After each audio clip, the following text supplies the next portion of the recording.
Morning কৌশলের ঘর সংসার একদম ব্র্যান্ড নিউ একটা ব্লগে আপনাদের আবার সবাইকে স্বাগত। আজকের টপিকটা একদম অন্যরকম। আজকে আমি একটুখানি আপনাদের সাথে শেয়ার করব যে এতদিন ধরে আমি ঋতুকে নিয়ে ট্রাভেল করছি তার কিছু টিপস অ্যান্ড ট্রিক্স আমি শেয়ার করবো, যাতে করে আপনারাও যারা বাচ্চা নিয়ে ট্রাভেল করেন বা করতে চাইছেন তাদের একটুখানি হলেও একটু কিছু হলেও একটু হেল্প হবে। তো প্রথম যেটা সেটা হচ্ছে একটা সবসময় না একটা চেকলিস্ট করে নেবেন। একদম ফার্স্ট হচ্ছে চেকলিস্ট, সেকেন্ড হচ্ছে হোটেলের সাথে কন্ট্যাক্ট। এই দুটো জিনিস সবসময় করে নেবেন যখন বাচ্চা নিয়ে ট্রাভেল করছেন, যে হোটেল আপনাকে কতটুকু কি সার্ভিস দিতে পারবে, বাচ্চাকে কি কি খাবার ওরা প্রোভাইড করতে পারবে, আর আপনি কি কি মানে সেই মতন আপনি আর কি ক্যারি করতে পারবেন। ধরুন আমি যেরকম এইবারে যাওয়ার সময় আমি হোটেলের সাথে কন্ট্যাক্ট করে নিয়েছিলাম, ওরা আমাকে বলেছে যে আপনি শুধু কলাটুকু নিয়ে আসুন, বাকি আমরা এখান থেকে সমস্ত কিছু আপনাকে অ্যারেঞ্জ করে দিতে পারবো। আপনি যেরকম বলবেন, খিচুড়ি বললে খিচুড়ি, সুজি বললে সুজি, বাকি যা কিছু ডিম সেদ্ধ সবটাই আমরা দিতে পারবো। আপনি এখানে শুধু কলাটা অ্যাভেলেবেল নয়, আপনি কলাটা নিয়ে আসুন। আর চেকলিস্ট যখনই করে নেবেন না, তখনই প্রথম একটা চেকলিস্টটাতে প্রথমেই এরকমভাবে ভাগ করে নেবেন যে clothes, diaper, lunch, breakfast, lunch, dinner. ঠিক আছে? তো এরকমভাবে আপনি যখন ভাগ করে নিচ্ছেন, তখন আপনার দেখবেন আপনার ব্রেন থেকে পুরো মানে একটা হেডেক হয়ে যায়। তো ব্রেনের মধ্যে এটা নেবো, সেটা নেবো, ওটা নিতে হবে, ওটা নিতে হবে। তার থেকে যদি আপনি ব্যাপারটাকে পুরো খাতায় লিখে নিচ্ছেন, তখন আপনার জিনিসটা চোখের সামনে চলে আসছে। তো ওইটা অনেক বেশি আপনাকে হেল্প করবে প্যাকিং করার সময়। তো এবারে যদি আপনার মানে আমার বাচ্চা যেরকম এখন অনেকটা বাইরের খাবারের সাথে অ্যাডজাস্ট করে গেছে। বাইরের খাবার মানেই কিন্তু মানে চাউমিন বিরিয়ানি নয়, মানে ডাল ভাত আলু ভাজা এটার সাথেও অ্যাডজাস্ট করে গেছে। তো এই যে আমি ওকে লাঞ্চ আর ডিনারটা নিয়ে ওই জন্য আমি বেশি ভাবছি না। লাঞ্চ আর ডিনারটা আমরা যা খাবো, বা যদি আমরা যেটা খাচ্ছি ডাল ভাত মাছ ভাজা বা চিকেন যেটাই হোক, বা চিকেন স্টু, হোটেলে বললে পরে ওরা বানিয়ে দেবে। তো আমি যেটা মেইনলি কনসার্ন সেটা হচ্ছে ব্রেকফাস্টটা নিয়ে। আমি চেষ্টা করি যে ব্রেকফাস্টটা যাতে আমি ক্যারি করতে পারি, বা ব্রেকফাস্টটা যাতে এমন কিছু ওর কমফোর্ট, যেটা ব্রেকফাস্ট, যে আপনারা যারা আমার ব্লগ ফলো করেন রেগুলারলি তারা জানেন যে ঋতুর কমফোর্ট ব্রেকফাস্ট হচ্ছে ওটস স্মুদি। যেটা আমরা ওটস স্মুদি খাই সেটাই ও, তো ওকে তো আর স্মুদি ও খায় না, ওকে ওটসটা জাল দিয়ে বা চিড়ে দুধ কলা, এটা হচ্ছে ওর কমফোর্ট ব্রেকফাস্ট। তো এইটা আমি ক্যারি করব। আর আর বাচ্চার জামা কাপড়টা কতদিন আপনি থাকছে সেই হিসাব করে নেবেন। যদি ঠান্ডার জায়গায় যাচ্ছেন তাহলে কিন্তু অবশ্যই জামা কাপড় একটু বেশি নেবেন, যত দিনের হিসাবে মানে +3+4 এরকমভাবে আপনি জামা কাপড়টা ক্যারি করবেন। আর যদি প্রচণ্ড ঠান্ডার জায়গায় যান, যেটা আমার মানে আমার এক্সপিরিয়েন্স থেকে আমি বলছি, যে আপনি যদি এমন জায়গায় ঘুরতে যাচ্ছেন যেখানে আপনার বরফ পাওয়ার চান্সেস আছে, তো সেক্ষেত্রে কিন্তু অবশ্যই বাচ্চার জন্য রেইনকোট ক্যারি করবেন। এটা একদম মানে এটা আমার মানে একদম আইডিয়া ছিল না। আমরা গত বছর যখন কাশ্মীর গেছিলাম, তখন গুলমার্গে গিয়ে আমার রিয়েলাইজ হয়েছে যে যদি একটা রেনকোট থাকতো তাহলে হয়তো ঋদ্ধর এতটা প্রবলেম হতো না, কারণ বারবার পরে যাচ্ছে, জামা ভিজে গেছিলো, প্যান্ট পুরো, জ্যাকেট যেটা পরে থাকে সেটা তো উইনচিটের কাপড়েরই জ্যাকেট থাকে, কিন্তু প্যান্ট যদি একটা রেনকোটের একটা যদি বা প্যান্ট বা উইনচিটের কাপড়ের যদি কোনো প্যান্ট নিয়ে যান বাচ্চার জন্য, তাহলে কিন্তু খুব হেল্প হবে। আচ্ছা, আর ডাইপারটাও ওরকমভাবেই হিসাব করে নেবেন। আপনার বাচ্চার সারা দিনে কটা ডাইপার লাগে সেই হিসাবে আপনি +10 ডাইপার ক্যারি করবেন। তো এই জিনিসগুলো হচ্ছে ভীষণ এসেনশিয়াল জিনিস। এই জিনিসগুলো বাচ্চার জন্য ক্যারি করতে হবে। আর আমি বিলিভ করি যে যে কোনো আপনি, হ্যাঁ, সব জায়গায় গেলেই সব কিছু পাওয়া যায়, কোনো একটু খুঁজে নিলেই আপনি সব জায়গায় সব কিছুই পাবেন। কিন্তু আমার মনে হয় যেটা আমার হোম টাউন, আমার যেটা কমফোর্ট জোন, যেখানে আমি সবটা চিনি, আমি রাস্তায় বেরোলে পরে, আমি দুপা হাঁটলে পরে আমি পেয়ে যাব জিনিসটা, তো সেখান থেকে ক্যারি করে নিয়ে যাওয়াটা আমার মনে হয় অনেক বেশি সেফ। কারণ দেখুন বাইরে যাচ্ছেন, তো সেক্ষেত্রে কি পরিস্থিতি তৈরি হলো, কোনো রকম কোনো যদি মিসহ্যাপ হয়ে যায়, হয়তো কিছু মানে এমন কিছু প্রাকৃতিক দুর্যোগের মধ্যে আপনি পড়ে গেলেন যে হয়তো আপনি হোটেল থেকে বেরোতে পারছেন না, তো তখন আপনার কাছে যদি বেসিক খাবারটা থাকে তাহলে পরে আপনার বাচ্চার জন্যই উপকার হবে। তো সেই জন্য আপনার বাচ্চার যে কমফোর্ট ফুডগুলো সেগুলো চেষ্টা করবেন ক্যারি করার। আর যে সমস্ত বাচ্চাদের সেরেল্যাক খায়, মানে যে সমস্ত বাচ্চারা এখনও ফর্মুলা মিল্ক বা ধরুন যে সমস্ত বাচ্চারা এখনো পর্যন্ত ভাত ডাল মাছে অতটা অভ্যস্ত হয়নি, তো সেক্ষেত্রে যেটা করবেন, আমি যেটা করতাম ঋদ্ধর ক্ষেত্রে, ঋদ্ধর ডাক্তার একদম সেরেল্যাকের একদম মানে ডেডলি এগেনস্টে ছিল। তো কিন্তু যেহেতু ট্রাভেল পারপাস কিছু করার নেই, খাওয়াতেই হবে, তো সেক্ষেত্রে আমি হিসাব করে নিতাম যে কোন দিন আমরা বেরোচ্ছি।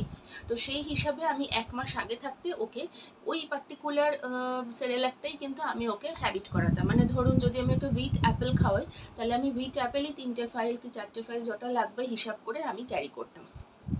ফর্মুলা কিন্তু কোনো পরিস্থিতিতেই নতুন জায়গায় গিয়ে নতুন ফর্মুলা বাচ্চাকে ইন্ট্রোডিউস করাবেন না। এটা কিন্তু খুব আমরা খুব ভুল করি যে ঠিক আছে যা পাচ্ছি খাইয়ে দিই, একই তো, সব তো একই, কিন্তু সব কিন্তু এক নয়। এক একটা জিনিসে ধরুন আপনার বাচ্চা হুইট আর অ্যাপেল খেয়ে অভ্যস্ত, আপনি হঠাৎ করে হুইট আর সাইট্রাস দিয়ে দিলেন, বা হুইট আর স্পিনাচ দিয়ে দিলেন, বা রাইস আর স্পিনাচ দিয়ে দিলেন, বাচ্চার কিন্তু পেট ছেড়ে যেতে পারে। তো বাচ্চাও অসুস্থ হয়ে পড়বে, আপনারও ভ্যাকেশনটা যাবে। তো তার থেকে বেটার কি 1 থেকে 1.5 মাস আগে থাকতে যেই ফর্মুলাটা আপনি বাচ্চাকে খাওয়াচ্ছেন, সেটা ফর্মুলা মিল্ক হোক বা সেরেল্যাক হোক, সেই ফর্মুলাটাই আপনি ক্যারি করবেন। যেটা যতটুকু আপনার মনে হতে পারে যে এতটুকু আমার লাগবে, তার থেকে একটা প্যাকেট এক্সট্রা ক্যারি করবেন।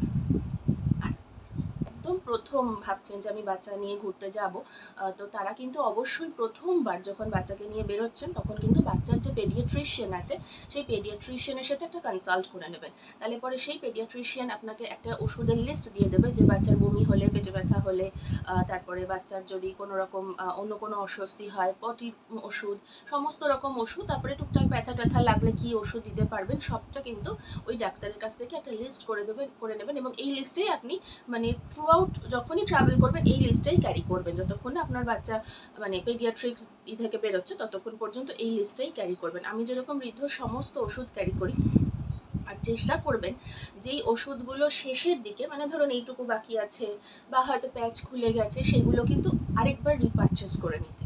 কারণ ওই যে প্যাচটা আপনি খুলেছেন না, ওইটা কিন্তু সমস্ত জায়গায় পড়ে যাবে, সব জায়গায় লিক করে গিয়ে একদম একটা ভীষণ মেসি, একটা খুব চিনি হয়ে যায়, বাচ্চাদের ওষুধ কীরকম যেন একটা হয়ে যায়। তো যদি পসিবল হয় তাহলে পরে নতুন ফাইল ক্যারি করবে। তো এই বেসিক জিনিসগুলো কিন্তু বাচ্চাকে নিয়ে বেরোতে গেলে এই বেসিক জিনিসগুলো মাথায় রাখবেন, যে কোথায় যাচ্ছেন। যদি সি বিচে যাচ্ছেন, তাহলে সেই মতন, আমি খুব একটা ঋতুকে নিয়ে সি বিচে ট্রাভেল করিনি, একবারই শুধু পুরী গেছিলাম, কিন্তু আমার এক্সপিরিয়েন্স ভীষণ বাজে। ওই যে বললাম আমি ফর্মুলা চেঞ্জ করে দিয়েছিলাম, সবটাই আমি যেগুলো আপনাদেরকে বলছি সেগুলো কিন্তু সবটাই আমার এক্সপিরিয়েন্স থেকে, আর ঋতুকে যেভাবে আমাকে যেভাবে গাইড করেছিল, তো সেটার থেকে তো এইভাবে কোথায় যাচ্ছেন, আর সেই মতন করে সেই জায়গায় কি কি অ্যাভেলেবেল আছে, আপনি কি কি নিয়ে যেতে পারেন, তো সেই মতন করে আপনি অবশ্যই প্যাকিংটা করবেন। এখানে এই সুটকেসটাতে ঋদ্ধর সমস্ত জামা কাপড় আছে, তার সাথে আমাদেরও কিছু আছে। আর এই চেনটাতে পার্টিকুলারলি আমি কিছু ডাইপার এখানে নিয়ে নিয়েছি। কিছু ডাইপার কিন্তু সবসময় এক জায়গায় নেবেন না, যে ডাইপার কিন্তু সবসময় এক জায়গায় নেবেন না। আপনি মেইন যে ডাইপার যে অ্যামাউন্টটা নিচ্ছেন, ধরুন আমি যেরকম ঋদ্ধর এইবারে আমাদের 7 দিনের ট্রিপ, তো সেই হিসাবে আমি যদি পার ডে 3টে করেও লাগে, তো 20টা আমার লাগছে, 21টা লাগছে, 20টা আমার হিসাব হচ্ছে ধরুন। এবারে আমি 20টা এখানে আমার এই সুটকেসটাতে আমি 20টা ডাইপার আমি নিয়েছি। এবার আরও +10 আমি নেব। এই +10টা আমি কিন্তু হ্যান্ড ব্যাগে এদিক ওদিক করে নেব। কিছুটা আমার হ্যান্ড ব্যাগে, কিছুটা অনিন্দর হ্যান্ড ব্যাগে, কিছুটা আরও অন্য একটা ব্যাগে, তো এরকমভাবে আমি নেব, ঠিক আছে। আর বাচ্চার জামা কাপড় কিন্তু অবশ্যই এক্সট্রা হ্যান্ড ব্যাগে রেখে দেবেন। বাচ্চার ধরুন ট্রেন থেকে নামবে যখন, তখন আপনাকে চেঞ্জ করতে হলো, তো সেইটা আপনি হ্যান্ড ব্যাগে রেখে দেবেন। তাহলে কি হয়, আপনাকে লাগেজটা বারে বারে খুলতে হয় না। আপনি যদি 3 একদম গেঞ্জির কাপড়ের যে জামাগুলো হয়, সেগুলো তো ফোল্ড করে রুমালের মতন ফোল্ড করে ঢুকেছে, বাচ্চার জামা তো ছোটো, তো সেক্ষেত্রে ওগুলো আপনি ব্যাগের মধ্যে ঢুকিয়ে নেবেন। তাহলে পরে যেটা হবে, আপনার আর আলাদা করে বারে বারে অ্যাটাচই খুলতে হবে না, তো আপনার খাটনিটা অনেকটা কমে যাবে। আর আরেকটা যেটা, যারা ভাবছেন যে ব্রেস্ট ফিডিং বেবিকে নিয়ে ট্রাভেল করছেন, বাচ্চার 6 মাস হয়নি, বাচ্চা শুধুমাত্র এক্সক্লুসিভলি ব্রেস্ট ফিড করে, তাদের জন্য বলবো, সেই সমস্ত মায়েদের জন্য কিন্তু অবশ্যই নিজের জন্য খাবার ক্যারি করবেন। এবং নিজের জন্য খাবার ক্যারি করবেন, তার মধ্যে প্রথম হচ্ছে ড্রাই ফ্রুটস, আর সেকেন্ড হচ্ছে খেজুর। এই দুটো জিনিস কিন্তু অবশ্যই ক্যারি করবেন। বাকি আপনি যেখানে যে খাবার পাবেন সেটা তো আপনি খাবেনই, তাতে কোনো প্রবলেম নেই, কিন্তু যে কোনো পরিস্থিতিতে হয়তো আপনাকে যেখানে গাড়িতে হোক বা যে কোনো জায়গায় হোক আপনাকে ব্রেস্ট ফিড করতে হতে পারে। হ্যাঁ, এবারে তখন কিন্তু প্রচণ্ড খিদে পায়। যারা ব্রেস্ট ফিড করেন তারা জানেন যে মানে এক্সট্রিম লেভেলের খিদে পায়, ঠিক আছে? যেরকম এক্সট্রিম লেভেলের খিদে পায় সেরকম জল তেষ্টাও পায়। তো আপনি যদি একটা ফুল হ্যান্ড যদি আপনি কাজু কিশমিশ আখরোট যদি আপনি খেয়ে নিচ্ছেন, তার সাথে 3টে থেকে 4টে যদি আপনি খেজুর খেয়ে নিচ্ছেন, সেটা আপনার নিউট্রিশনাল বেনিফিটটাও অনেকটা বাড়িয়ে দিচ্ছে। তার সাথে কিন্তু আপনার পেটটা অনেকক্ষণ ভরা থাকবে। অ্যাটলিস্ট আধা ঘন্টা 45 মিনিট আপনি ঠেকনা দিতে পারবেন, যতক্ষণ না আপনি কোনো রেস্টুরেন্টে পৌঁছাতে পারছেন। তো এটা কিন্তু অবশ্যই যে মানে মায়ের জন্য কিন্তু মানে খুব হেল্পফুল। অবশ্যই নিজের জন্য শুকনো খাবার ক্যারি করবেন। কোনো পরিস্থিতিতেই ব্রেস্ট ফিডিং মাদাররা শুকনো খাবার ছাড়া কিন্তু ট্রাভেল করবেন না। আর আমি কিন্তু জেনারেলি ঋদ্ধকে বাড়িতে ওটস বিস্কিটটা খাওয়াই। খুব একটা বেশি আমি বাইরের চকলেট বিস্কিট বা এরকম কিছু আমি দিই না, কারণ আমি দিয়ে দেখেছিলাম যে খুব বেশি ওর মানে ওটার প্রতিই ক্রেভিং হয়ে যাচ্ছে। তো কিন্তু এই ক্ষেত্রে এই ট্রাভেল পারপাস কিন্তু আমি এই জিনিসগুলোকে আমি কাট আউট করে দিই। মানে ট্রাভেল পারপাস আমি ওর ভালো লাগাগুলোকে প্রায়োরিটি দিই, যে চকলেট বিস্কিট খেতে পছন্দ করে বা ধরুন কিছু আমি ওর ব্যাগটা যখন গোছাবো খাবারের ব্যাগটা, তখন শেয়ার করবো একটা পার্টিকুলার কেক আছে, মিও অ্যামোরের কেকটা, প্লেন কেক যেটা, সেটাও ভীষণ পছন্দ করে। তারপরে একটা টি টাইম আছে, সেটাও খুব ভালোবাসে। তো ও যেগুলো পছন্দ করে সেগুলো কিন্তু আমি ক্যারি করে নিয়ে যাই। তো এরকম আপনাদের বাচ্চাদেরও নিশ্চয়ই কিছু ভালো লাগার জায়গা থাকবে, যে কিছু স্ন্যাক্স ভালোবাসে খেতে, সেটা চিপস হতে পারে, সেটা অন্য কোনো চকোজ হতে পারে, যে কোনো কিছু ভালো লাগে সেটা কিন্তু অবশ্যই ক্যারি করে নিয়ে যাবেন। তো তাতে করে বাচ্চাও তো ঘুরতে যাচ্ছে, ওরও তো একটা রিল্যাক্সেশন, ওরও তো ভালো লাগা, আনন্দ করবে। তো সেই জায়গা থেকে ভেবেই কিন্তু এই খাবারগুলো নিয়ে যাবেন। আর যেগুলো বাচ্চার কমফোর্ট ফুড, হ্যাঁ, বাচ্চা যেগুলো খেয়ে অভ্যস্ত, বাচ্চাকে সেগুলোই খাওয়াবেন। হঠাৎ করে নতুন করে বাইরে গিয়ে বাচ্চাকে কিন্তু কোনো কিছু ইন্ট্রোডিউস করবেন না। মানে ধরুন আপনার বাচ্চাকে আপনি এখনো পর্যন্ত ডিম ইন্ট্রোডিউস করাননি, আপনি হঠাৎ করে বাইরে গিয়ে ডিম খাইয়ে দিলেন, বা আপনি হঠাৎ করে বাইরে গিয়ে চিকেনটা খাইয়ে দিলেন। তো এই জিনিসটা করবেন না। যেটা বাচ্চা খেয়ে অভ্যস্ত বাচ্চাকে সেটাই দেবেন। তাতে করে বাচ্চা একটা এক্সট্রা চকলেট খেলো বা একটুখানি এক প্যাকেট চিপস খেয়ে নিল, কিন্তু সেটা ম্যাটার করে না। কিন্তু নতুন কিছু বাচ্চাকে ইন্ট্রোডিউস না করানোই ভালো। সেক্ষেত্রে কিন্তু আপনার ভ্যাকেশনটাই হয়ে যেতে পারে। আর সেকেন্ড হচ্ছে খেলনা। খেলনা কিন্তু অবশ্যই ক্যারি করবেন, চেষ্টা করবেন একটু নতুন নতুন খেলনা ক্যারি করতে, মানে যেগুলো ধরুন আনপ্যাকড, প্যাকিং খোলা হয়নি। আমি দেখাই, এখানে আমি ঋদ্ধর জন্য এটা একটা ক্যারি করছি। আর এখানে আমার এই এই এই টয়েসটা, এটা ওর আম্মা ওকে দিয়েছে, মানে আমার মা দিয়েছে, কালকেই দিয়ে গেছে। তো নতুন নতুন জিনিস আর কি, নতুন নতুন যেগুলো এক তো আনপ্যাকড, হ্যাঁ, প্যাকিং খোলা হয়নি। প্যাকিং খোলা মানেই তো সেগুলো ছড়িয়ে ছিটিয়ে একাকার হয়ে যাবে। তো তাতে কি হবে, বাচ্চা বেশ মানে বাচ্চার আপনি ধরুন খুব জেদ করছে, হয়তো আপনি রাখতে পারছেন না, বা ধরুন ইভিনিং টাইমে, তখন বাচ্চাকে আপনি কিন্তু এই সমস্ত খেলনাগুলো দিয়ে, জিনিসপত্র দিয়ে আপনি এনগেজ করে রাখতে পারবেন। আরেকটা যেটা বলে, যে কোনো আপনি যদি একটু গুগল করে নেন তাহলেই দেখতে পাবেন যে বাচ্চা কিন্তু খুব কমফোর্ট ফিল করে বাচ্চা যদি ওর নিজের পরিচিত খেলনাগুলো ওর সাথে থাকে। ওর ফেভারিট সফট টয়েসটা, বা ওর ফেভারিট যে খেলনাটা, বা ওর ফেভারিট যে গাড়িটা, বা ওর যেই জিনিসটাতে ও খুব পছন্দ করে, যেই খেলনাগুলো, বা যেটা ওর ফেভারিট। আপনি যে বাচ্চার কেয়ার গিভার বা মা, তা আপনারা তো জানবেনই যে আপনার বাচ্চার পছন্দের জায়গা কোনটা। তো সেই জায়গাটাকে ফোকাস করে সেই খেলনাগুলোকে নিয়ে যাবেন, যে এইগুলো দিয়েও খেলতে ভালোবাসে।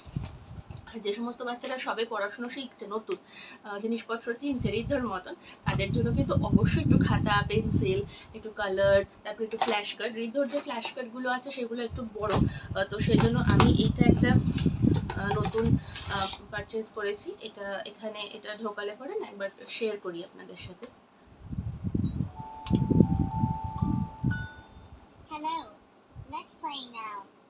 এটা হলো, তো অন হলো। তো এবার আমি যখনই এখানে একটা কোনো কার্ড ঢোকাবো,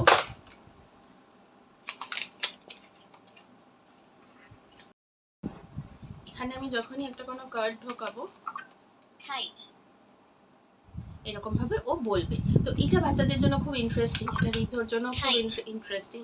তার সাথে এখানে যদি আমি এটা চেপে থাকি, এখানে গানও হবে।